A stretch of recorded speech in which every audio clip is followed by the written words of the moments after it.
ఇవాళ భారత్ బంద్ కు పిలుపునిచ్చాయి కేంద్ర కార్మిక సంఘాలు. మొత్తం 10 కేంద్ర కార్మిక సంఘాలు వాటి అనుబంధ సంఘాలు ఈ బంద్ లో పాల్గొనబోతున్నాయి.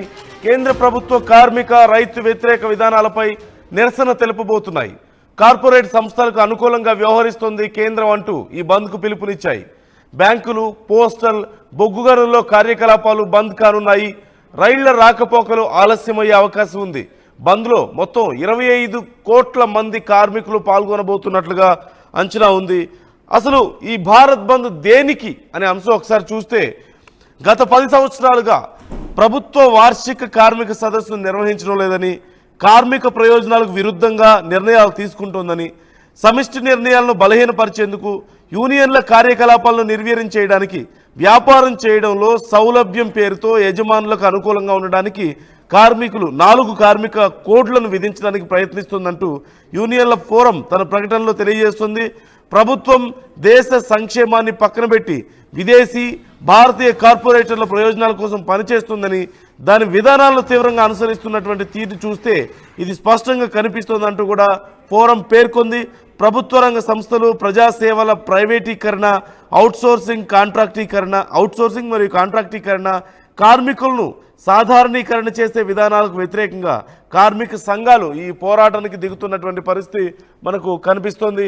ఈ అంశానికి సంబంధించి మా ప్రతినిధి మధు మనతో జాయిన్ అవుతున్నారు. బంద్ ఎలా జరుగుతుందో తెలుసుకుందాం. మధు, బంద్ ఎలా జరుగుతుంది?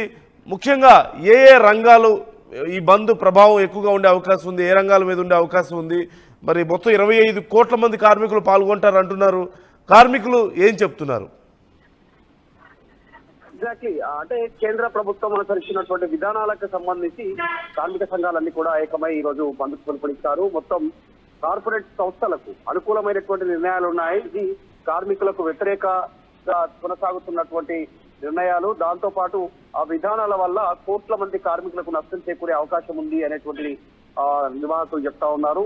దీంట్లో 10 కేంద్ర కార్మిక సంఘాలు పెద్ద ఎత్తున పిలుపునిచ్చాయి. మొత్తం 25 కోట్ల మంది కార్మికులు దాదాపు భారతదేశం అంతా కూడా దీంట్లో పాల్గొనేటువంటి అవకాశం ఉంది. దీంట్లో ఒక బిఎంఎస్, భారత్ మజ్దూర్ సంఘం మాత్రం ఈ సమ్మెలో పాల్గొనట్లేదు. వాళ్ళు మాత్రం సమ్మెకు దూరంగా ఉంటున్నామంటూ స్టేట్మెంట్ ఇచ్చారు. ఆ సంఘం మాత్రం మిగతా అన్ని సంఘాలైతే ప్రస్తుతం బంద్లో పాల్గొంటున్నాయి. ఐఎన్టీయూసీ కానీ, AITUC, HMS, CITU, AITUC, టియుసిసి, SCW, AICCTU, labour progressive federation, యూటీయూసీ, ఇలా కార్మిక సంఘాలన్నీ కూడా ఏకమయ్యాయి. కార్మికుల కోసం సంఘటన కోసం డిమాండ్స్ చేస్తా ఉన్నారు. మొత్తం 17 డిమాండ్లు చేస్తా ఉన్నారు. దాంట్లో ప్రధానమైనటువంటి డిమాండ్లలో ప్రభుత్వ రంగ సంస్థలలో ఉద్యోగ నియామకాలు, వేతనాల పెంపు పట్ల నిర్లక్ష్య ధోరణిని నిరసిస్తూ నిరుద్యోగ, కార్మిక భద్రత పైన ఒక కార్యాచరణ కోసం డిమాండ్ చేస్తా ఉన్నాయి. అత్యంత కీలకంగా భావిస్తున్నటువంటి దాంట్లో ప్రైవేటీకరణను వ్యతిరేకిస్తా ఉన్నారు. ప్రభుత్వ రంగ సంస్థలను అఫిలియేటెడ్ అయినటువంటి సంస్థలు ఏవైతే ఉన్నాయో వాటిని మెల్లిమెల్లిగా ప్రైవేటీకరణ చేస్తున్నటువంటి విధానాన్ని నిరసిస్తా ఉన్నారు. దీనికి సంబంధించినటువంటి పాటు వర్కింగ్ హవర్స్ ను పెంచుతున్నటువంటి విధానం, దీనివల్ల పనిభారం పడుతుంది, కుటుంబానికి దూరం అవ్వడము, ఆరోగ్యం సహకరించకపోవడము, ఇదంతా కూడా ఇది పెద్ద ఎత్తున భారం పడేటువంటి అవకాశం ఉంది. కార్మికులను అణిచివేసేటువంటి కార్యక్రమం కింద ఫ్యూచర్ లో కార్పొరేట్ సంస్థలు నిర్ణయాలు ఏకపక్షంగా నిర్ణయాలు తీసుకునేటువంటి అవకాశం ఉంటుంది అనేటువంటి వీళ్ళంతా బంద్కు పిలుపునిస్తా ఉన్నారు. ఒకటే కాదు, అసలు ఏ రంగాలపైన దీనిపైన ప్రభావం పడే అవకాశం ఉందనేటువంటి బ్యాంకింగ్, తర్వాత ఫైనాన్షియల్, పోస్టల్, బొగ్గు గనులు కానీ, పరిశ్రమలు, తర్వాత ఇవన్నీ కూడా ప్రభావం పడేటువంటి దాంట్లో కోట్ల మంది కార్మికులు ఈ రంగాలలో పనిచేస్తా ఉన్నారు. ఒక బొగ్గుకు సంబంధించిన తవ్వకాలకు సంబంధించి చూస్తే సింగరేణి కానీ ఇలాంటి సంస్థలు ఉన్నటువంటి బొగ్గు గనుల్లో తీవ్ర ప్రభావం పడే అవకాశం ఉంది. ఇప్పుడు అదాని కానీ, తర్వాత అంబానీ కానీ వీళ్ళు డైరెక్ట్ గా బొగ్గు గనులకు సంబంధించినటువంటి టెండర్లు దక్కించుకోవడము, ఆ గనుల లీజులు దక్కించుకోవడంతో వారు చెప్పినటువంటి విధంగా పనులు చేయాల్సినటువంటి పరిస్థితి ఉంటుంది. అది కార్మికుల పైన తీవ్ర ప్రభావం పడే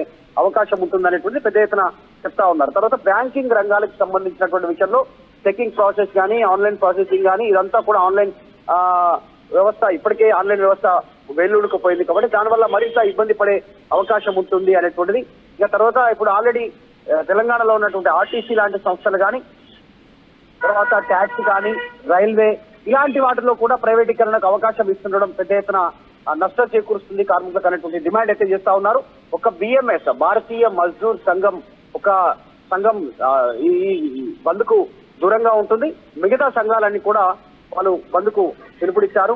సో ఈ రోజు భారతదేశంలో తీవ్ర ప్రభావం పడే అవకాశం ఉంది. రవాణా, తర్వాత ఇతరత్ర ఎక్స్పోర్ట్, తర్వాత ఇంకా అనేక సంబంధించినటువంటి ఇబ్బంది పడేటువంటి అవకాశం ఉంది. కాస్త రవాణా కూడా రవాణా పైన ఆధారపడినటువంటి ప్రత్యామ్నాయ ఏర్పాట్లు చూసుకోవాల్సినటువంటి పరిస్థితి ఉంది.